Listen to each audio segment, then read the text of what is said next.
누가복음 24장 44절에서 48절 말씀 함께 봉독하겠습니다.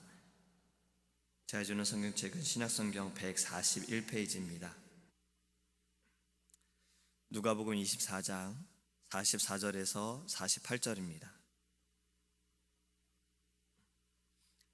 또 이르시되 내가 너희와 함께 있을 때에 너희에게 말한 바 곧 모세의 율법과 선지자의 글과 시편의 나를 가리켜 기록된 모든 것이 이루어져야 하리라 한 말이 이것이라 하시고, 이에 그들의 마음을 열어 성경을 깨닫게 하시고, 또 이르시되 이같이 그리스도가 고난을 받고 제3일에 죽은 자 가운데서 살아날 것과 또 그의 이름으로 죄의 사함을 받게 하는 회개가 예루살렘에서 시작하여 모든 족속에게 전파될 것이 기록되었으니 너희는 이 모든 일의 증인이라.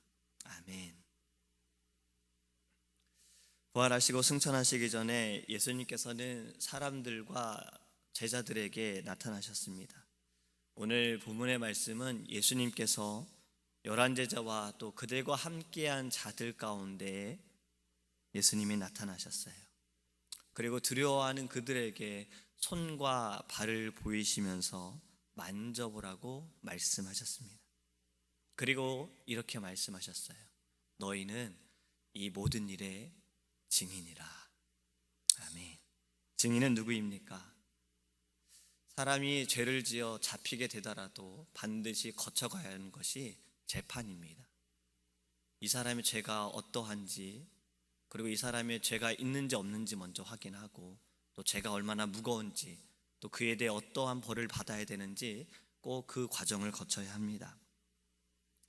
죄를 확인하기 위해서 필요한 것이 바로 증거이고 증인이에요.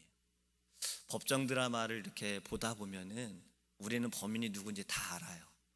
저 사람이 범인인데 증거가 없어서, 증인이 없어서 잡아놓지 못하는 거 보면 막 답답해하죠.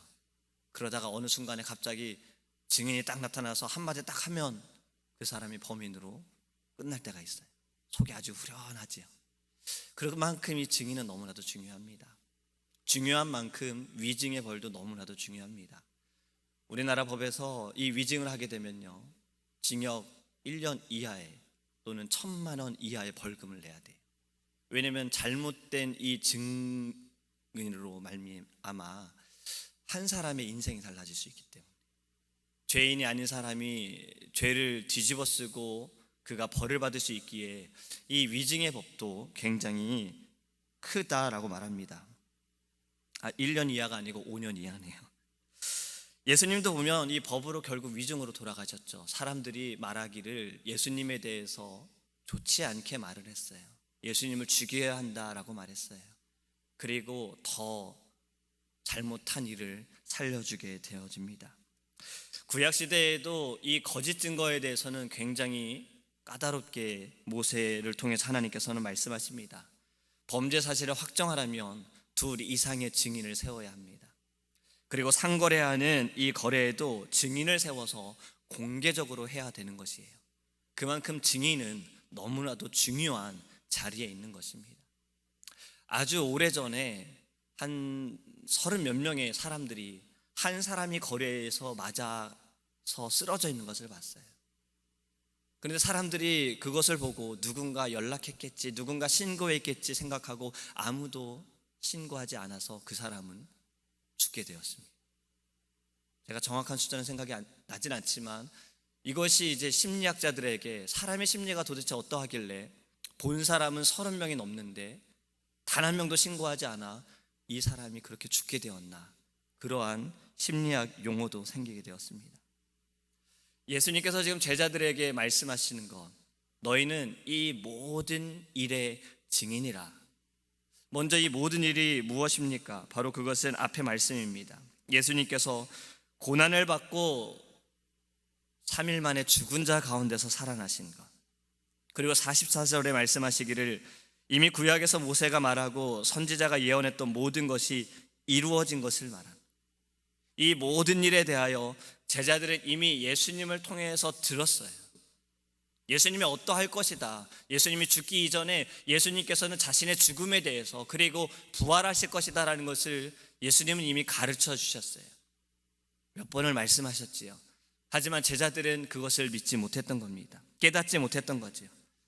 근데 부활하신 예수님을 만나고 예수님께서 그들의 눈을 밝게 하심으로 성경을 깨닫게 하시고 말씀을 깨닫게 하실 때에 그들은 그제서야 예수 그리스도의 자신들이 증인이 되어짐을 보게 되어진 겁니다.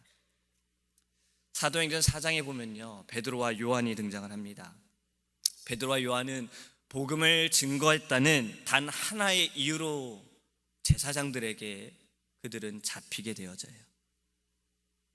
베드로와 요한은 신문을 받는 가운데 너희가 무슨 권세와 누구 이름으로 이런 일을 행하느냐라는 질문을 받습니다. 그때 베드로가 이렇게 대답합니다. 성령 충만하여 담대히 말하기를 너희가 십자가에 못 박고 하나님이 죽은 자 가운데서 살리신 나사렛 예수 그리스도의 이름으로 병자를 고쳤느니라. 예수는 너희 건축자들이 버린 돌로서 집 모퉁이의 머릿돌이 되었고 예수 그리스도가 아닌 다른 이름으로 구원을 받을 수가 없느니라. 지금 공회의 자리고 재판을 받는 자리에서도 베드로와 요한은 두려워하지 않습니다. 예수님이 잡히실 때 예수님을 부인했던 자가, 도망갔던 자들이 예수님을 만나고 성령 받으니 그들에겐 두려움이 없는 거예요. 그들을 잡은 사람들이 배우지 못한 자들이 어떻게 이렇게 담대히 말하나, 그리고 그들에게 잘못이 없는 것을 보고 놓아주면서 앞으로는 예수의 이름으로 아무 사람에게도 너희는 아무런 능력도 하지 말고 전도도 하지 말라라고 협박을 합니다. 그때 베드로가 뭐라고 말합니까? 하나님 앞에서 너희 말을 듣는 것이 하나님 말씀을 듣는 것보다 옳은가 판단하라. 우리는 보고 들은 것을 말하지 아니할 수 없다. 그리고 베드로는 그 자리를 떠납니다. 바로 이런 모습이 참 증인의 모습입니다. 본대로 말해야 하는 거예요. 들은 대로 말해야 하는 것이 증인의 모습입니다. 바로 이 베드로와 요한이 말한 것이 예수님께서 말씀하신 오늘 본문의 말씀과 같은 것입니다. 예수님께서 죽으셨고 3일 만에 부활하셨던 이 모든 일의 증인이 될 것이다 라고 말씀하세요. 그리고 하나 더 47절에 말씀하십니다. 또 그의 이름으로 제사함을 받게 하는 회개가 예루살렘에서 시작하여 모든 족속에게 전파될 것이 기록되었으니 너희는 이 모든 일의 증인이라. 할렐루야. 베드로가 복음을 전하면서 그는 단 한 번도 자신의 이름으로 이야기한 적이 없습니다. 사도행전의 말씀을 보면 베드로가 복음을 전할 때 누구든지 주의 이름을 부르는 자는 구원을 얻으리라. 너희가 회개하여 각각 예수 그리스도의 이름으로 제사함을 받아 세례를 받고 제사함을 받으라. 그리하면 성령을 선물로 받으리라. 베드로가 안진뱅에게 말하기를 은과 금은 내게 없으나 나사렛 예수의 이름으로 명하노니 일어나라. 다른 이로서는 구원을 얻을 수 없나니 천하 인간의 구원을 얻을 만한 다른 이름을 우리에게 주신 일이 없느니라. 할렐루야. 베드로는 증인이 되었습니다. 예수님의 증인이 되었습니다. 보고 들은 바를 말하지 않을 수가 없는 거예요. 지금 이 핍박 가운데에도 죽음 앞에서도 이들은 그렇게 말할 수밖에 없게 되어졌어요. 예수님께서 말씀하시기를 너희는 이 모든 일의 증인이라. 여기서 분명히 너희는 제자들을 말씀하고 있지만 우리는 좀 더 나아가 누구에게 말씀하고 있는 겁니까? 바로 우리에게 말씀하고 있지요. 우리는 이 모든 일의 증인입니다. 할렐루야. 우리는 말씀을 통해 보고 들은 바를 말해야 합니다. 어떠한 상황 가운데에도 우리는 예수 그리스도를 증거해야 합니다. 법정에 가면 증인이 꼭 해야 하는 것이 있어요. 바로 선서예요. 진실말을 말하겠다는 선서입니다. 우리도 하나님 앞에서 선서하기 원합니다. 예배 때마다 하나님께 영광 돌리고 우리는 우리 스스로 결단할 때 선서하기 원합니다. 주님, 증인이 되겠습니다. 주님, 이 세상에 살아가며 어떠한 핍박이 있을지라도 증인이 되겠습니다. 담대히 말하겠습니다. 나를 만나주신 예수님, 말씀을 통해 내가 보고 들은 바를 담대히 선포하겠습니다. 우린 이렇게 하나님 앞에 선서하기 원합니다. 우리는 그리스도의 증인입니다. 증인된 자로서 진실만을 말하기 원합니다. 말하지 않는 것도 그것도 위험한 거예요. 우리가 말하지 않게 되어질 때 이 한마디로 인해서 그 사람이 살 수도 있는데 말하지 않게 되어지고 방관하게 되어질 때 그 사람은 죽을 수밖에 없어요. 예수님이 죽으실 때에도 침묵했던 자들, 예수님을 죽이라고 하는 이들도 있었지만 침묵했던 자들, 침묵할 수밖에 없는 자들, 우리가 침묵하게 되어지면 누군가는 죽게 되어집니다. 담대히 선포하기 원합니다. 내가 만난 예수님, 우리를 변화시켜 주신 예수님, 우리를 살리신 예수님, 우리가 예수님의 증인이 되기를 주님의 이름으로 소망합니다. 기도하겠습니다.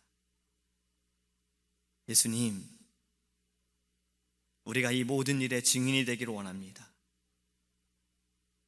주님은 죽으셨고 3일 만에 부활하셨습니다. 그리고 예수의 이름으로만이 구원을 받을 수 있습니다. 우리는 그 이름으로 말미암아 생명을 얻게 되어졌고, 우리는 그 이름으로 말미암아 하나님의 자녀가 되었습니다. 우리가 주님의 증인이 되게 하여 주시옵소서. 보고 들은 바를 침묵함이 아니라 담대히 선포하게 하여 주시옵소서. 온 세상으로 나아가게 하여 주시고, 서 있는 자리에서도 선포하게 하시고, 죽어가는 영혼들을 바라볼 때 예수의 이름으로, 은과 금은 내게 없으나 나사렛 예수의 이름으로 명하노니 일어나 걸으라. 주님의 이름으로 선포할 수 있는 믿음의 증인이 될 수 있도록 이 아침에 우리를 주님께서 성령으로 임하여 주시옵소서. 오늘도 우리와 동행하여 주님이 싸우며 예수님의 이름으로 기도합니다. 아멘.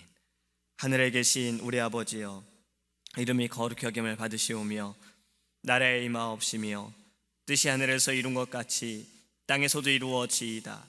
오늘날 우리에게 일용할 양식을 주옵시고, 우리가 우리에게 죄 지은 자를 사하여 준 것 같이 우리의 죄를 사하여 주옵시고, 우리를 시험에 들게 하지 마옵시고 다만 악에서 구하옵소서. 대개 나라와 권세와 영광이 아버지께 영원히 있사옵나이다. 아멘. 주님의 증인이 되기를 우리